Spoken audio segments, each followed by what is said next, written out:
नमस्कार, जनप्रवास सुपरफास्ट में आपका स्वागत है। मैं हूं हेमेंद्र सिंह। एक नजर डालते हैं आज की सुर्खियों पर। स्वतंत्रता सेनानी विनायक दामोदर सावरकर की जयंती आज। पीएम मोदी समेत कई बड़े नेताओं ने दी श्रद्धांजलि। पीएम मोदी आज करेंगे ओडिशा और बंगाल का हवाई दौरा। भुवनेश्वर में समीक्षा बैठक कर राहत राशि कर सकते हैं जारी। बंगाल में प्रधानमंत्री मोदी से मिलेंगी मुख्यमंत्री ममता बनर्जी। चक्रवाती तूफान यास से मची तबाही पर होगी चर्चा। ममता ने यास से 15,000 करोड़ रुपए के नुकसान का किया दावा। राज्य सरकार ने पीड़ितों के लिए 1,000 करोड़ किया आवंटित। ताउते से हुए नुकसान का आकलन करने गुजरात पहुंचा केंद्रीय दल। पीएम मोदी ने 1,000 करोड़ रुपए के राहत पैकेज की थी घोषणा। चक्रवात यास से झारखंड में 8 लाख से ज्यादा लोग प्रभावित। 15,000 लोगों को सुरक्षित स्थान पर पहुंचाया। राहत बचाव कार्य जारी। कोरोना से जान गंवाने वाले 67 पत्रकारों के परिजनों को जल्द मिलेगी राहत। मोदी सरकार ने 5-5 लाख की सहायता को दी मंजूरी। गृह मंत्रालय ने कोरोना गाइडलाइन को लेकर राज्यों को दिया आदेश। का मौजूदा दिशा निर्देशों को 30 जून तक जारी रखें राज्य। हिमाचल में आईआईटी मंडी के शोधकर्ताओं को मिली बड़ी सफलता। कोरोना वायरस के प्रमुख प्रोटीन की संरचना का एक हिस्सा खोजा। शोध से वायरस की गतिविधि और संक्रमण को समझना होगा आसान, जिससे सटीक और बेहतर उपचार को विकसित करने में मिलेगी मदद। भगोड़ा मेहुल चौकसी पर ईस्टर्न कैरेबियन सुप्रीम कोर्ट में हुई सुनवाई। प्रत्यर्पण पर फिलहाल लगाई रोक, आज फिर होगी बहस। एंटीगुआ के प्रधानमंत्री ने कहा चौकसी को सीधे भारत को सौंपें, लेकिन डोमिनिका सरकार भारत नहीं भेजेगी एंटीगुआ बारबुडा। कोरोना के चलते महाराष्ट्र में 1 जून के बाद भी जारी रहेगा लॉकडाउन। स्वास्थ्य मंत्री राजेश टोपे बोले कुछ शहरों को प्रतिबंधों से मिलेगी छूट।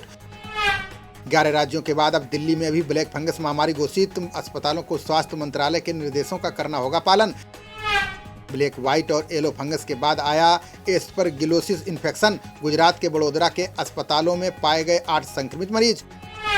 अमेरिकी अखबार न्यूयॉर्क टाइम्स ने अपनी रिपोर्ट में किया दावा, कहा भारत में संक्रमित और मृतकों की संख्या आंकड़े से अधिक।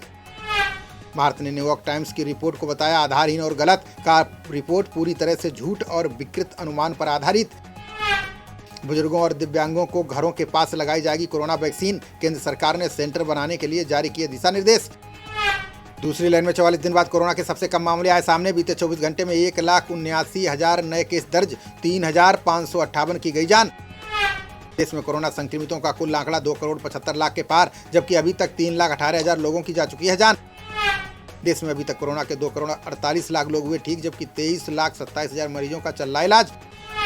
जून से आम लोगों के लिए अपोलो अस्पताल में मिलने लगेगी स्पुतनिक भी। अपोलो समूह ने 2 करोड़ वैक्सीन लगाने की बनाई योजना। महाराष्ट्र की उद्धव सरकार ने चंद्रपुर से हटाया शराब से प्रतिबंध। शराबबंदी से अपराध में बढ़ोतरी होने का दिया अजीब तर्क। सीबीएसई 12वीं परीक्षा रद्द करने की अर्जी पर सुप्रीम कोर्ट में सुनवाई आज। पिटिशनर की दलील बच्चों को सेंटर पर बुलाना जोखिम भरा होगा। पहलवान सागर हत्याकांड में सुशील कुमार समेत 8 आरोपी गिरफ्तार। छत्रसाल स्टेडियम में हॉकी से पीटने का वीडियो आया सामने। महामारी से बंद हो सकती है आधी से ज्यादा छोटी कंपनियां और स्टार्टअप। सर्वे में दावा 49% कंपनियां वेतन में कर सकती हैं कटौती। तय समय से एक दिन पहले 31 मई को केरल पहुंचेगा मानसून। मौसम विभाग बोला ताउते यास का नहीं पड़ा कोई प्रभाव। फिल्म पीएम नरेंद्र मोदी के निर्माता बनाएंगे वीर सावरकर फिल्म। निर्माता संदीप ने महेश मांजरेकर को सौंपी निर्देशन की कमान। यूपी के अलीगढ़ में जहरीली शराब पीने से 7 लोगों की गई जान। जिलाधिकारी चंद्रभूषण सिंह ने मामले की जांच के दिए आदेश। एस जयशंकर ने प्रभावशाली अमेरिकी सांसदों से की मुलाकात। डेमोक्रेटिक और रिपब्लिकन सांसदों से की टीका सहयोग और क्वाड पर चर्चा। टूल किट मामले में दिल्ली पुलिस ने ट्विटर के बयान को बताया झूठा। डराने धमकाने का बयान, जांच में बाधा डालने का प्रयास। टूल किट मामले में दिल्ली पुलिस की जांच को कांग्रेस ने बताया गैर कानूनी। कांग्रेस नेता राजीव गौड़ा ने दस्तावेजों को छत्तीसगढ़ को सौंपने की रखी मांग। राजस्थान सीएम अशोक गहलोत ने केंद्र सरकार से की मांग। बोले ग्रामीण क्षेत्रों में मनरेगा से लोगों को जोड़कर दिया जाए रोजगार।